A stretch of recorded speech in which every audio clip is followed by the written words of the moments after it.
या वर्षीच्या पूजेतही खंड पडणार नाही, हा शब्द आहे माझा. शब्द? तुझा शब्द? काय करणार आहेस? काय करणार आहेस? तू काय पोलीस आहेस?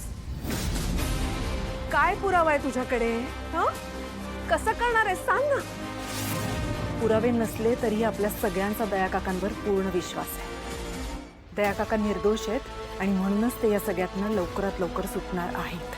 हो, आणि ते निर्दोष आहेत हे सिद्धही होईल. आणि तसं झालं नाही ना तर मी तुला आणि तुझ्या नवऱ्याला या घरातून बाहेर काढीन कायमचं. पुन्हा पाऊलही ठेवू देणार नाही. पद्मिनी काकू, हे बघा, तुम्ही आज मी देवासमोर उभं राहून हे सांगते, त्यांच्यावर ही वेळ या मुलीमुळे आली आहे. पद्मिनी काकू, आणि त्यावेळेस तू मध्ये पडायचं नाहीस. पद्मिनी काकू,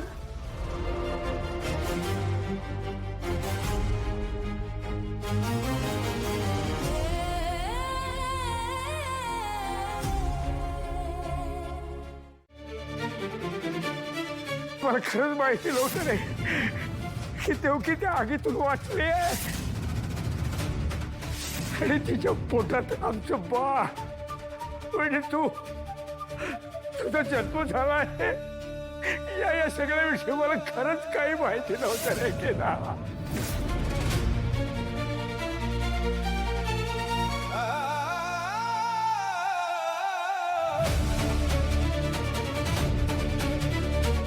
आई, तुम्हाला नेहमी म्हणायचीस ना की तू अगदी तुझ्या बाबांवर गेलाय, अगदी त्यांच्यासारखा आहे. आणि मी तुला म्हणायचो की मला एकदा त्यांना बघू तर दे, माझ्या समोर तर येऊ दे त्यांना. आणि जेव्हा ते माझ्या समोर आले तेव्हा चित्र वेगळंच दिसलं ग मला. एकीकडे मी त्यांना बाबा म्हणावं म्हणून त्यांचे चाललेले प्रयत्न, या पत्रात तुझ्याबद्दल लिहिलेलं प्रेम, आणि दुसरीकडे जेपीसी मेडिकल स्कॅमचे पुरावे लपवणं. असं वाटतं की या माणसाला मी बिलकुल ओळखू शकलो नाहीये. आमच्या दिसण्यात जरी साम्य असलं, सवय जरी साम्य असलं, तरी हेच माझे बाबा आहेत का असा प्रश्न पडतोय मला. आणि हे मी बिलकुल रागाच्या भरात बोलत नाहीये, खूप विचार करून बोलतोय मी. काय खरंय काय खोटंय मला खरंच कळत नाहीये. पण एक गोष्ट नक्की, तुझ्या मृत्यूमागे जर दयानंद खांडेकरांची थोडीशी जरी चूक असेल ना, तर मी त्यांना नाही सोडणार. खरंय का? तुमच्या नवऱ्याने का मारला जयरामला? उत्तर द्या मॅडम. पुरावा मिळाले का?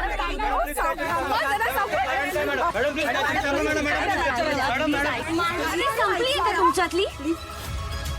काय चाललंय? त्यांच्या नवऱ्याच्या केसची तारीख आहे आज. त्या काय मनस्थितीत आहेत ते तरी बघा एकदा. तुमच्या घरातल्या कोणावर जर ही अशी कोर्ट केस चालू असती तर काय केलं असतं तुम्ही? काय वाटलं असतं तुम्हाला? मी रिक्वेस्ट करते तुम्हाला, तुमच्या बातमीसाठी कुणाच्या तरी भावना विकू नका प्लीज. तुमच्या बाईटसाठी म्हणून तुम्ही त्यांच्यावर असा प्रश्नांचा हल्ला करताय. त्यांची काय अवस्था आहे ते तरी बघा एकदा. मुळात मीडिया ही तत्वांवर चालते, हो ना? मग कुठे गेली तुमची तत्व? मीडियाचं काम हे जे घडलंय ते दाखवायचं इतकंच नसतं. सत्य शोधणं आणि ते कायद्यासमोर मांडणं हे सुद्धा तुमचं काम असतं. आणि म्हणून तुम्हाला लोकशाहीचा चौथा स्तंभ असं सुद्धा म्हटलं जातं. खरा पत्रकार तोच असतो जो स्वतः अंधारात राहून अंधारातल्या बातम्या प्रकाशात आणतो. आणि तुम्ही समोरच्याची बदनामी करून स्वतःचं नाव करताय.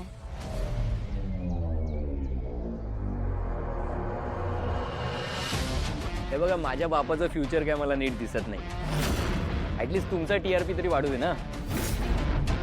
आणि आज जगात काही होऊ दे, चोरी, दरोडा, खून, राजकारण, बॉलिवूड, युद्ध, सगळं बाजूला ठेवा. तुमच्या चॅनलवर फक्त एकच न्यूज रन झाली पाहिजे, दयानंद खांडेकरची. उद्या कोर्टातून जरी निर्दोष बाहेर आला ना तरी पण त्याची एवढी लायकी करा ना की बाहेर कुठे तोंड दाखवायला जागाच नाही उरली पाहिजे. आणि असंही प्रतिष्ठित माणसाची इज्जत निघताना बघायला कोणाला नाही आवडत. हे बघा, ही इंटरव्ह्यू घ्यायची पद्धत नाही. तुम्हाला जर प्रश्नच विचारायचे असतील तर पहिले त्यांची परवानगी घ्या आणि मग प्रश्न विचारा. आणि मुळात तुम्हाला तुमच्या सगळ्या प्रश्नांची उत्तरं आज कोर्टात मिळतील. तोपर्यंत खांडेकरांपैकी कोणीही तुम्हाला उत्तर द्यायला बांधील नाही. तारिणी मॅडम, तुम्हीच तर पोलिसांना स्टेटमेंट दिलं होतं तुमच्या सासऱ्यांच्या विरोधात आणि म्हणूनच तर त्यांना कस्टडीमध्ये घेतलंय. मॅडम, तुम्ही तुमच्या सासऱ्यांना हातात सुरा धरून बघितलं होता तेव्हा तुमच्या मनात काय भावना होत्या? तुमच्या कुटुंबातून आता कोणीही काही उत्तर देत नाहीये. याचा आम्ही काय अर्थ समजावा? दयानंद खांडेकर या प्रकरणात खरोखर दोषी आहेत?